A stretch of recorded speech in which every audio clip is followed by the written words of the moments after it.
Hello, and welcome to Agents of Nonprofit. My name is Alexander Lapa, and I'm here to speak with everyday superheroes helping nonprofits. Joining me today is James Thorne to talk about non-traditional ways of fundraising. James, welcome to the show. Thank you, Alex. I appreciate you having me on. So, for people hearing you for the very first time, I was wondering if you could share your superhero origin story. Origin story, yes. I, right out of high school, started working actually in the food industry and thought I was going to do that for a while. And God kind of changed that plan. And I ended up going to raise support full time for 3 years with a group that was doing some work in middle school and high school campuses. And then I got on staff at a church and started doing media communications. And that really grew. And for 10 years in two different churches, I was kind of a media communications director and then overseeing groups and missions, kind of an executive director. I really loved that work. And out of that, I had an itch to start my own thing. A couple nonprofits that came out of the church I was a part of, really loved supporting. So I took the leap and started my own agency to do marketing and fundraising for nonprofits. And it'll be 6 years this October.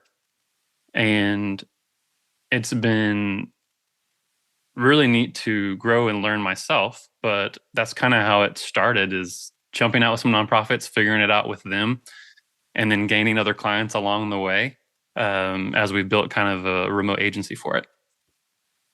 And the agency now, what is your primary focus? You said marketing for nonprofits, but can you just give us a quick summary of what that looks like? Yeah, so the agency is called Quirk, Quirk. It's a quirky group of people that are all remote. And we really do focus, you would consider us a digital agency if you would kind of look at our breakdown of services. But our niche and growth areas are in helping them fundraise. So we're finding digital ways to fundraise, finding different ways to bring in money that are some of the non-traditional ways of doing it, and some of the new digital ways of people would use for e-commerce or just in advertising. We're using that to help boost fundraising.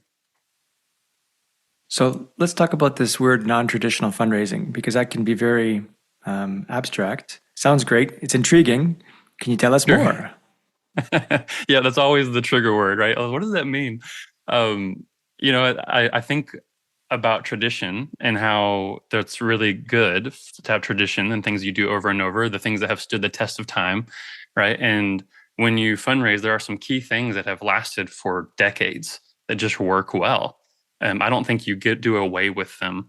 I think you find other things that haven't been done before or maybe are newer to you that might have only been around for the past few years or the past decade that are different tools in your tool belt, right? There are things that I would identify as, you have all these tools to do something you need to get done, and there's a different reason for those tools, but they all accomplish good things. So what are some things that we can do to bring in money that may be totally different than what you're used to? Maybe totally different than an example, nonprofits that bring in key donors that are big givers and they nourish those relationships. We help do that through some of our marketing and email marketing, but that's a great thing to have. And you should still continue to have those. I really should say and instead of but, because now we're trying to find, okay, well, what if we could bring in $100,000 to people that don't know you and may not care about you, but as another source of income, as a way to fundraise that may not be those key donors that want to stick with you for the next decade because they love your cause. So it's kind of a stretch sometimes with people to think, oh, well, I may not be going after someone that loves our cause. Maybe a small percentage of people will. And that's the hope as well. So yeah, that's kind of how I define it. It's interesting conversation because every nonprofit's different and they come from different ways they've learned to fundraise. But there's a lot of core things that when they've been in it for so long, like when you've been around for someone who's done it for 10 years, those traditional ways have just kind of stuck in certain areas with the events that they do or the gala event and the end of year campaigns that they work on and reaching out to specific list of donors every so many months and keeping those relationships going, all good things. So we try to expand that and go, great, let's use that. And then maybe there's some things that we can cut back on some of the events you already do. Maybe we can save some of that time, right? And you're not having to spend so much work on a specific event, and we can use other things digitally to bring in money. So traditional methods, you mentioned gala end of year campaigns, Giving Tuesday is another one, of course. Like you said, I think the key element there is tried and tested. You don't want to, things do last a test of time because they work. There's a certain ROI, and you wouldn't want to invest in something that doesn't have at least those parts into it. They kind of get filtered out along the way. This new methods or alternative methods, you kind of touched upon it, but you haven't maybe given a more concrete example or scenario, because I'm still intrigued. You said 100,000 people who don't quite follow or support your cause, and that's okay. So can you give maybe a more concrete example? And if you want to jump into the vehicle for good example, happy to do that. Or before we get to that one, because that's going to be part of the conversation maybe a bit later, some other ways that are interesting ways to do non-traditional fundraising. Yeah, a big one that we're seeing that has some growth is e-commerce. So finding ways to bring product that you don't have to have in-house. Some people, when they get so nervous about that, like we have to have hundreds of things that we store and ship. There are other ways to do that through drop shipping or getting other companies involved, that you're more so working on brand and design that intrigue people to buy something that has a twist on giving back, right? That's been kind of a thing for the past probably 10, 15 years, where there's some companies that have really blown up that are, buy these shoes and it gives to this, or gets these glasses and it gives to this. Trying to think of ways to build a brand around your nonprofit that gives the 1-2 punch. Like, buy this shirt, and it's a cool shirt. It's not just our logo on it, right? That then also does this good thing. And like, oh, great. I'll spend $20 on that shirt. Nonprofit maybe makes $8 on it. But if you can do that 100 times a day, that's a big growth piece that can be generated and done by either external team like ourselves, or you bring someone in-house that loves social media, loves being online and clicking buttons on the website.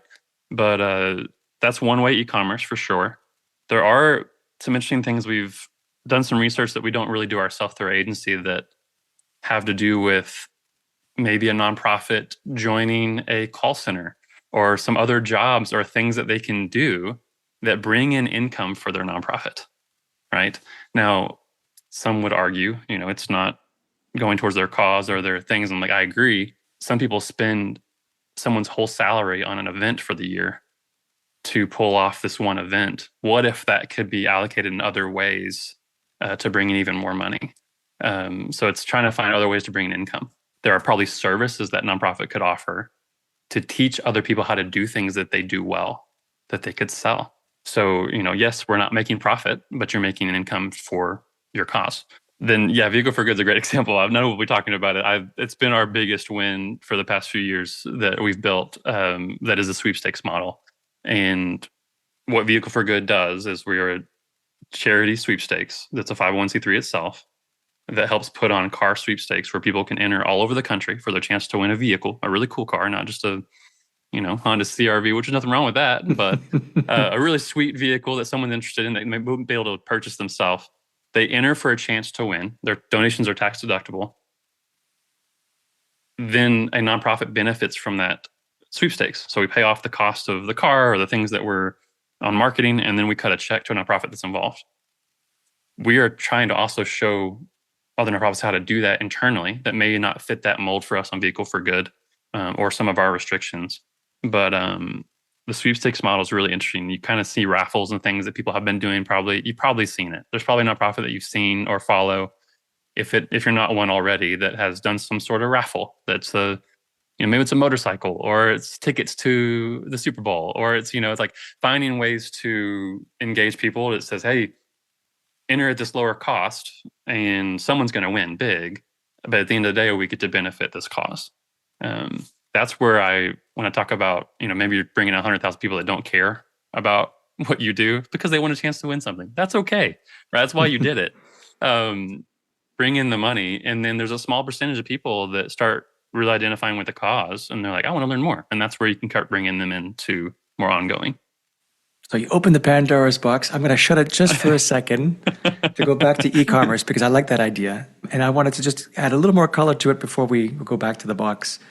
Because e-commerce obviously is an element of my world a bit as well, being more technical. But I like your idea, and I wanted to call it a couple of points. Like the idea is that you're basically selling merchandise. It's cool merchandise. It might have some the logo of the nonprofit or some other cool slogans or something, whether it be shoes or hats or glasses or t-shirts or whatever. Right. But I think the key element is there. You see, you don't have to have the inventory in house because that becomes inventory problems and inventory management. It can get complicated. So with the concept of what's called drop shipping, basically you as a nonprofit, you build a relationship with a fulfillment center somewhere that will produce these things you want to sell. And then when a sale is made on your e-commerce website, the order basically just goes straight to that publishing center. They ship it, and then you as a nonprofit get a certain amount of money, just the profit, and everything else is done basically behind the scenes. So it sounds at first intimidating, but actually the logistics end up being relatively simple for the nonprofit because you don't have to carry a certain amount of inventory. Yes, there might be a certain delays in the shipping time, but these days global shipping is not so bad. But that's a great way. I think I wanted to add that some of that context to say that is actually a very viable, very awesome, and not low cost, but low. I don't even want to say low effort. It's a medium level effort, but it's less effort than you think it is, basically. Well, it's not it's most of these drop shipping, and the other is print on demand, right? So you're finding printers that will print something one-off print for you that does the same thing. Vehicle for Good is doing that with all of our products. Print shirts, hats on demand. So literally some places order, it's the first time it's getting printed, that one shirt. And we're making a percentage of that sell. But we don't do anything. The printer's shipping it, they're putting our logo on it, it's going to the person, they're updating the tracking and everything for you. Drop shipping, I mean, companies all over the world are doing this and making millions of dollars doing the same model, right? They're finding products that they can resell. They're finding things that are already made, and working, like we said, with a wholesale group or a fulfillment center that is doing all the work for you. Yes, they're going to make money on it, but they're not going to take what you would normally pay, right? Someone would pay $20 to $25 or $30 for a shirt. They're only taking maybe 12 of that, but they're doing all of the work. So that is, yes, it's not. I wouldn't even say it's a cost at all with some of the way that we do it. It's just some of your time, obviously. But there's no risk outside of testing some of your time. Because if you don't sell it, you lose no money unless you've spent money on someone to design it. So I guess that's kind of our strength too. Like we obviously have internal designers on our team that can pump out shirt designs that are cool. But yeah, that's e-commerce has exploded, and if you're not trying to find ways to make money on it, I think you're behind. And Amy, you're right. That's actually a good point also to mention is the low risk. Yes, there might be some small upfront cost, for example, hiring you guys to do design, but other than that, no sales equals nothing out of your pocket. So, and more sales equal too.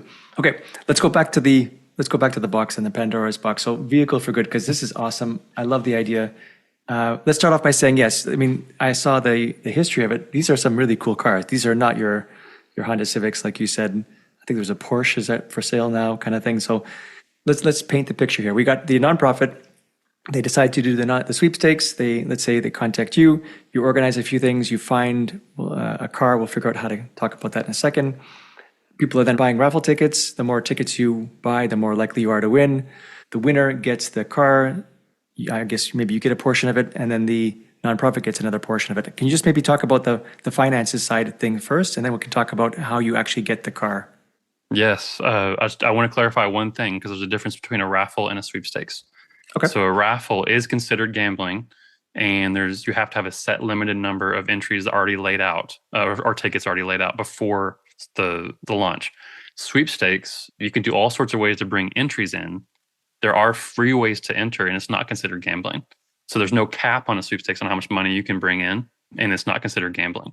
So there's a lot less restrictions in some of the states in the US to do them, but people always identify them as a raffle and lottery because they're used to seeing it that way, just a normal user.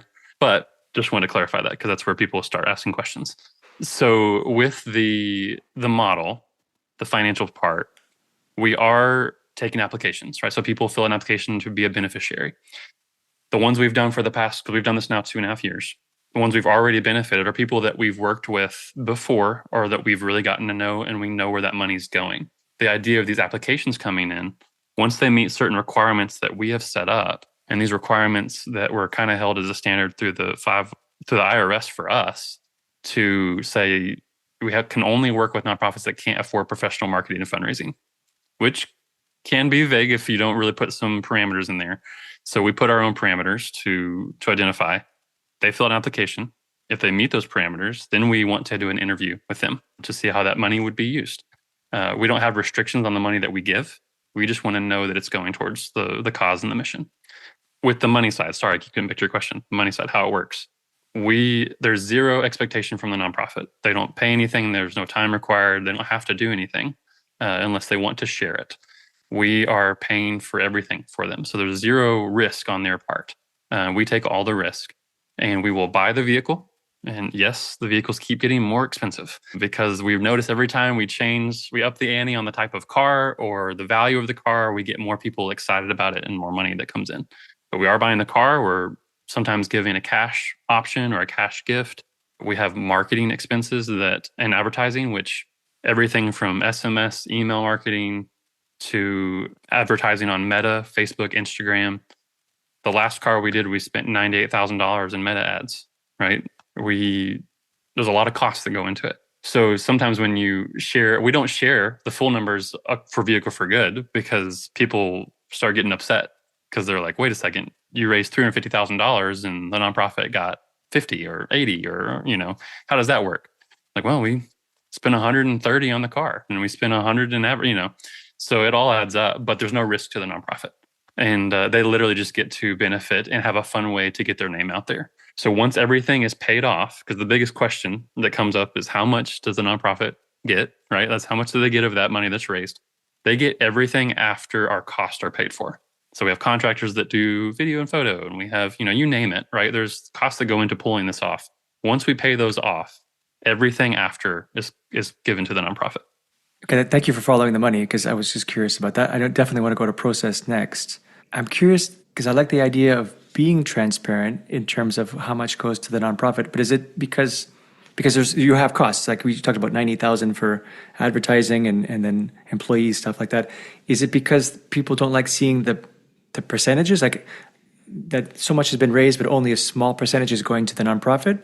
Or is it a matter of, even if you show, because if you show the numbers, you are being transparent with what's happening. I guess that's it. It must be so little of it in their mind is going to the nonprofit, but there is a reason for that. And even if you give that explanation, it sounds like they wouldn't fully understand or appreciate that. Is that why you decided it's just better not to share?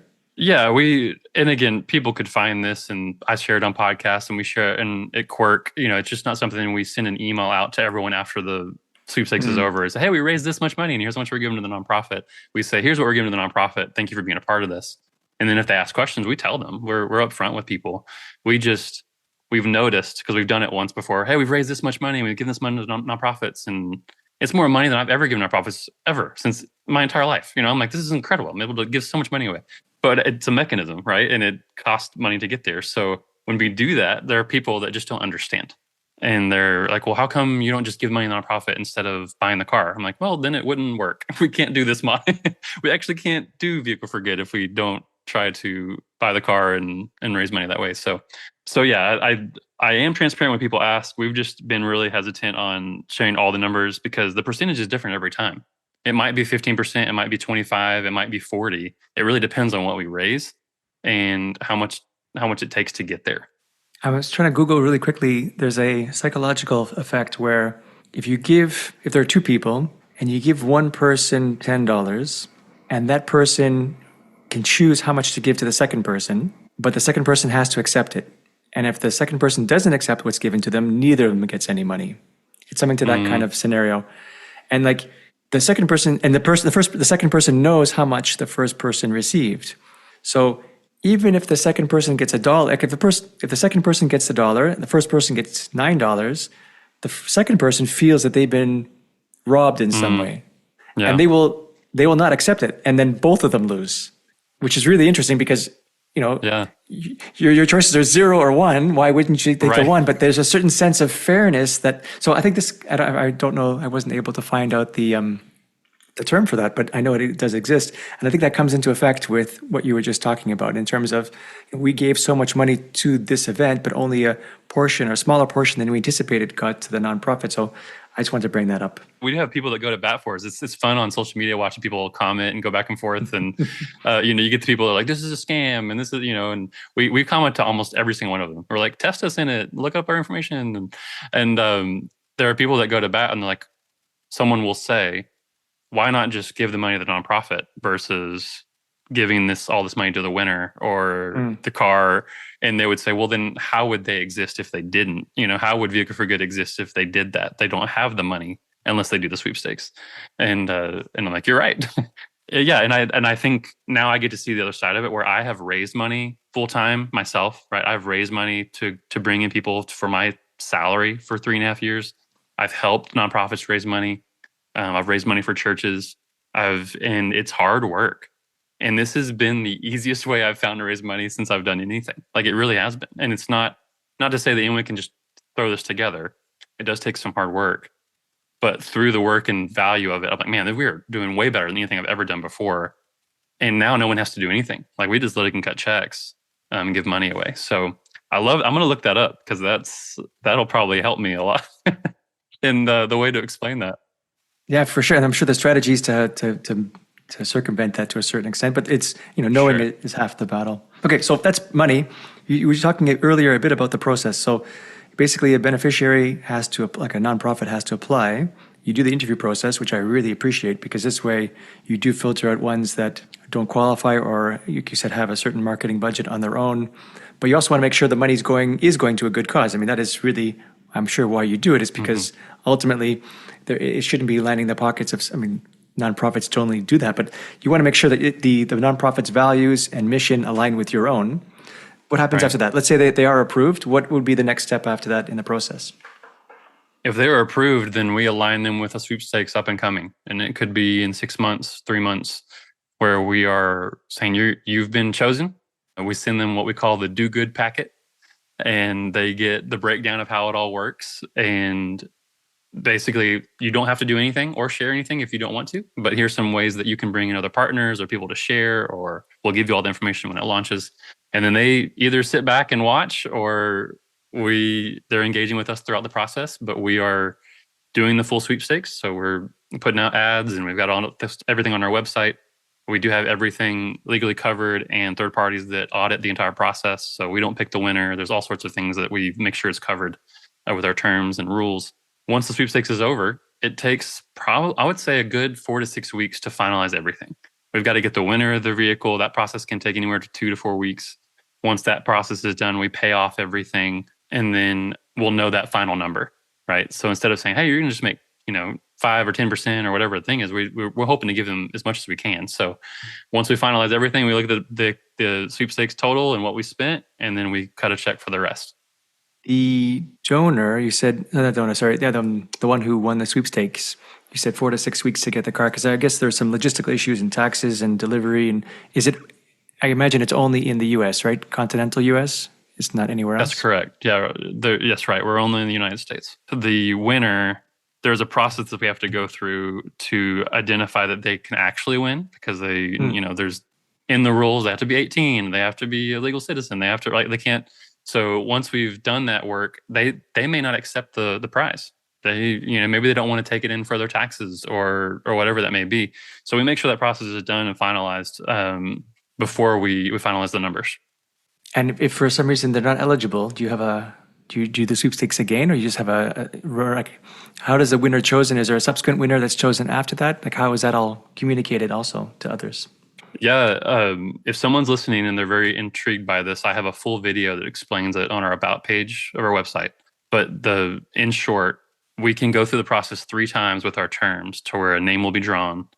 I have to spend 5 days trying to reach out. If they don't get back to me, we pick another name, so forth. If they do get back to me and we go through the paperwork and they turn it down, we can do that process 3 times, and then we don't have to deliver a prize.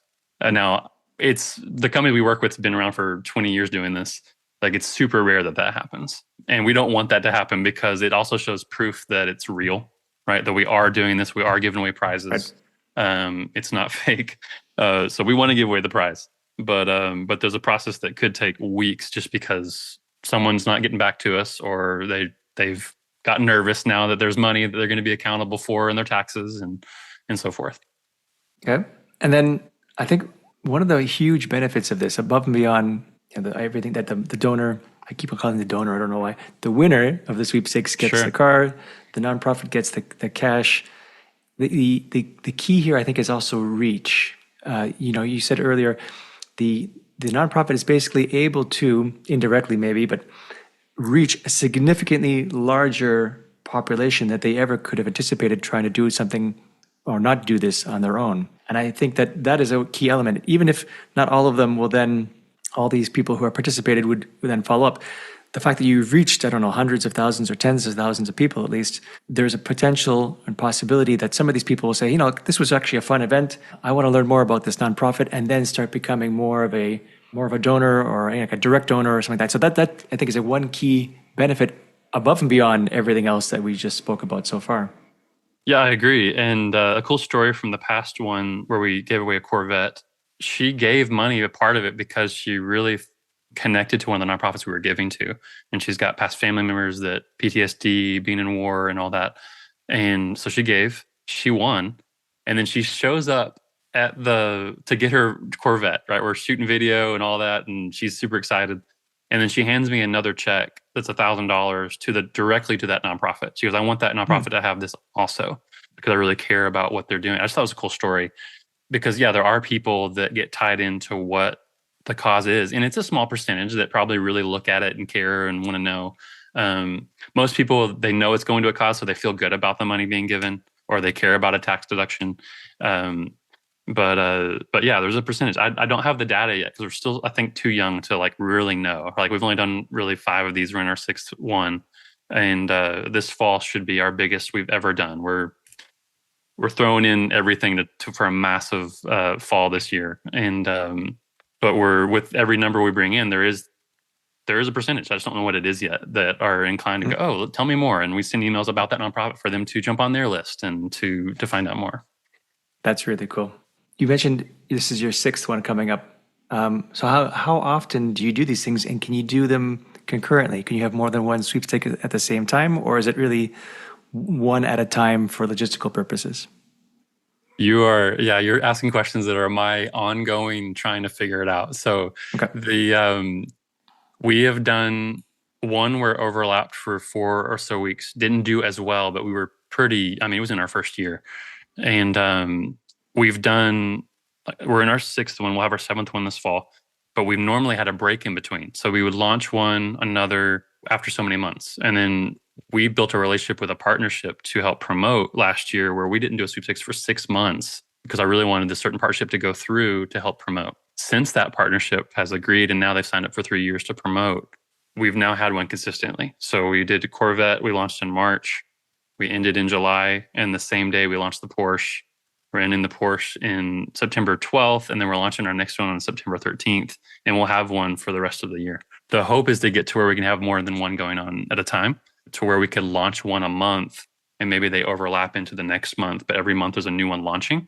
And the more we can raise, my hope is that we're bringing in 1 million or so a month, to where we're able to support 3, 4, 5 nonprofits every month, where we're just bringing in groups, and we're, because the key to what we're doing, the type of nonprofits we're bringing in, $50,000 is a massive amount of money for them, right? Right. I'm meeting with groups that they operate on $300,000 a year, and they, 250, and they've got one full-time person or a couple people part-time, and they're doing really incredible work. They just need a little bit, to make some better decisions, and $50,000 is a lot of money. So that's to me the type of groups that I want to work with for this, because that's also kind of how I got started, because we took this to another group that did sweepstakes because I wasn't going to reinvent the wheel.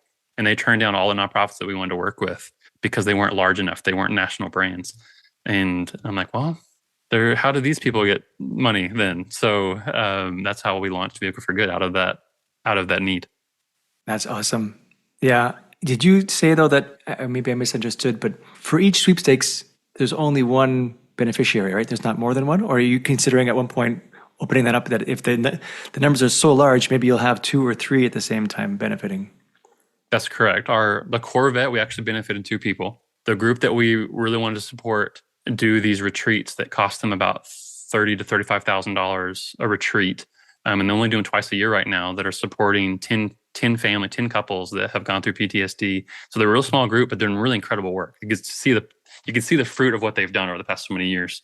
They just need more retreats, right? So we came in and go, okay, sure, if we get, we raise you $50,000 to $60,000, it'd be incredible. But let's do a retreat if we can, and let's bring in another group that also supports veterans together. So maybe together, collectively, it might do better, or we can test it and see. So that's what we do with the Corvette. We have two groups that we're going to support this fall, and I wish I could say what it's for, because it's going to be a $259,000 worth of a vehicle. It's with a partnership, and that they're going to promote that they already have 1.5 million followers on their brand, that are going to allow us to send ads through their brand. I mean, we're expecting a massive fall, so we're bringing in two groups for that. And if that doesn't work this fall, then we are either going to reevaluate everything. But I expect to really launch even more so after that. Awesome. We talked about the car a couple of times. You're the ones that actually purchased the car. Right. How does that work? Is there like a partnership? Do you have a specified or a specific dealer, or you swap around? Like, just a brief word about how the logistics work for obtaining the car. We've only had one that the dealer, through a relationship, because I would have never done this if I didn't know them. Someone that I knew, that I trusted, that had a relationship with this guy for 20 years, that held on to the car at their dealership until the end. So we paid it off at the end with the winner for that Corvette. And we bought it at the very end with the winner, put it right in their names, a brand new car, which is a cool deal. But it's really hard to find that deal, right, with a dealership. I don't want them to sell it from underneath me. So we built a new relationship that are now with the Porsche, and this fall, with a new connection. I made some guys in Fort Worth that are investors, and they are coming in to buy the car up front. We get the vehicle to do our marketing and whatnot. They own it. And at the end of the sweepstakes, we pay them back for the car, and they're taking a small percentage after we raise 170% of the vehicle cost. So I mean, if they were in it for the money, they would probably ask for more, because it's not a whole lot they're going to be taking from this. But I think they're in it because they love vehicles and they buy cars all the time. And like, this is a really cool way to give back, and we can still have a sweet car for so many months, right, for themselves. But that's our new partnership that I'm excited about. And this dealership that we finished with the Corvette said, let's do it again. So we're looking at doing that again next year. I love that these kinds of things bring people together, and even investors who you would think would try to get as much money as they can from these kinds of things, their return on their investments, because they're participating in something that is good and beneficial, that they're okay with it, just a nominal amount. That's awesome. I'm happy. It means you've got good people around you.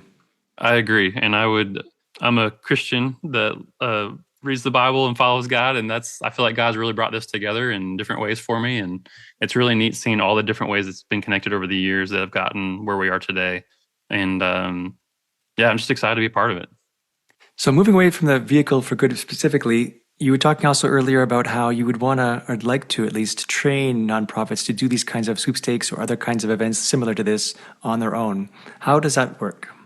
I'm not sure when this podcast will be released, but in the coming weeks or months, sooner than later, we're trying to launch what we call nonprofit sweepstakes. And it's a mini brand under Vehicle for Good that is showing nonprofits how to do this themselves. We've already had a number of nonprofits reach out to us that don't qualify. We've talked to them. We've had nonprofits that want to be a part, but they may not be a beneficiary soon. We're trying to get tools in their hand. So we've already spent the money on the sweepstake lawyers. We've already done the work on helping figure out how to actually build the sweepstakes in a way that is the most cost effective. And we've now built partnerships, and we've learned Meta in a way for advertising that I think is a benefit to anyone that we could teach. It does still take work, like anything, right? There's no we'd call it silver bullet, no get rich quick scheme that works, right? It's everything takes work. But if you're willing to do the work and internally build a sweepstakes for your own nonprofit, then that's what we're going to try to set up, and maybe do some cohorts, some training, some way to just get, hey, we'll give you everything. Here's the terms, here's the stuff, here's how this works. Um, we don't, I've always been this way since we've started the business. I don't agree with, what's the word? The competition right out there, that for even for our agency, like I don't agree. I think there's enough to go around for everyone. If you do a good service, you'll get paid well for what you do. And I share everything. Like, not that I just give my client names of people, but if there's a connection to be made, I make it. And I feel the same with this. So like, if I can help more nonprofits do it themselves as well, then there's probably more that can go around. That still, the market's unlimited really in this space. People that are, chance to win something or throw in some extra income at something, that's really endless. So we're only taking a small piece of that pie. So I think if more people are involved, we could help more nonprofits without us having to do it ourselves. Yeah, so the word IP for intellectual property, it sounds like you give everything away, that the way that you do things, your process, your templates, so that the nonprofit can learn on their own how to do it if they so choose. And I love that model as well, because to me, not only is it a generous model, but I agree that it's not about having one piece of pie and everybody has to take a portion of it. And then when the pie is finished, it's over. In this case, the pie just keeps on growing. There is a lot of opportunity. You don't have limits. I mean, obviously, at some point, there's going to be a limit because nothing is infinite. But the idea is there's a lot more that can be done that one organization can do anyway, and therefore spread the word. And hopefully this just catches on in general, that it just raises the awareness of these kinds of models altogether, which then benefits everybody involved. And to that same point, the more I've done that, the more relationships I build where we start working together, right? We start learning from each other. And there's just a really neat way of building community that I've now feel like I have some really cool friends that they've never paid us to do anything. We've never done work together, but we've shared with each other. Like, hey, have you tried this? Have you done that? It's like, oh, no. What? Hey, have you check this out? This is something we just learned this week. And all of a sudden, you hear someone back like, oh my gosh, that worked. Like, we did it and we just did this. And I'm like, oh, it's amazing, because that's what was meant and built for. Even our agency is built that way. Everyone on the team are contractors for a reason. We want everyone to win from every project that comes in, and everyone knows what they make from each project that we bring in. And the more we bring in, the more everyone makes. So it's a share all around. It's like, it's not one person sitting there making a ton of money and everyone just clocking in their hours. So yeah. So what's in the future then? I mean, I know we talked a bit about along the way about more raffles, more sweepstakes, more cars, more concurrent beneficiaries, training model. Like, it sounds like there's a certain level of experimentation you guys are still doing just to make sure that you are fine tuning and refining the process to be even better in every way. But is there any plan that you have that maybe is just past your current reach that you'd say, in this much amount of time, I would love it if we can get to a point where X would happen? Yeah, that's great. Since we've started this, and we start throwing terms, non-traditional ways of fundraise, people start asking questions. We've had a lot of people that have met with us that do different things that they're trying to figure out. Like, a good example, there are companies, for-profit companies, that we have like a Firehouse Subs, right, or whatever. You buy a sandwich, and at the end of the purchase, like, hey, do you round up to the nearest dollar to give towards our nonprofit that's helping firefighters, right, or whatever the thing is. And companies are doing that as a way. And there's people I've already met with that are figuring out how to do that on e-commerce stores, on other company websites, to say, hey, would you add this integration that allows us to make, maybe it is 53 cents, 20 cents, whatever is that dollar raise, but they're just checking a box. And you get to give back through your organization. There's been some really cool CrowdRise groups I've met with that are doing different things and changing the model a little bit. So I think there's some cool things there that I'm like, wow, maybe all these connections, there's for a reason. And there's some things maybe in the next 5-10 years that we'll have more than just other sweepstakes that we can replicate and build other ways to fundraise that are not, again, what we've talked about, traditional ways, and that we can probably do for them that doesn't cost them anything. I would love for my agency to go full pro bono work and not charge them a dime. I would love that. I mean, we do a lot of pro bono work. It's probably why I'm not sitting over here with hundreds of $1,000s in the bank, because I just love giving back. And it'd be awesome if I could figure out some of those models to where we're like, great, we'll just help you. How can we serve? So, James, this is awesome. You guys do great work. I love this model. I hope people can learn from it. If you could share then, how can people get in touch with you? You have a couple websites, I know, maybe email addresses or social media that they can reach out, find more about you and this vehicle for good. Yeah, great. I think if you're intrigued by Vehicle for Good in this model, go check out vehicleforgood.com. Maybe even, see how the process works and enter in on one to see how it works. It's being run by our agency called Quirk. You can check out quirkgrowth.com. And both of those are the same socials. So it's like at Vehicle for Good or at Quirk Growth on all the socials. And it's not hard to find me. So if you go to one of those, and it's really easy to find me. So I would love to connect with anyone who's interested in chatting in this way or exploring other ways to fundraise. And I just appreciate you having me on and creating some more awareness. I love it. Thank you so much for being here, and thank you so much for doing what you do. Thank you, Alex. I appreciate it. All right, that's it for today. I'm Alexander Lapa, and I hope you join me again in the next Agents of Nonprofit.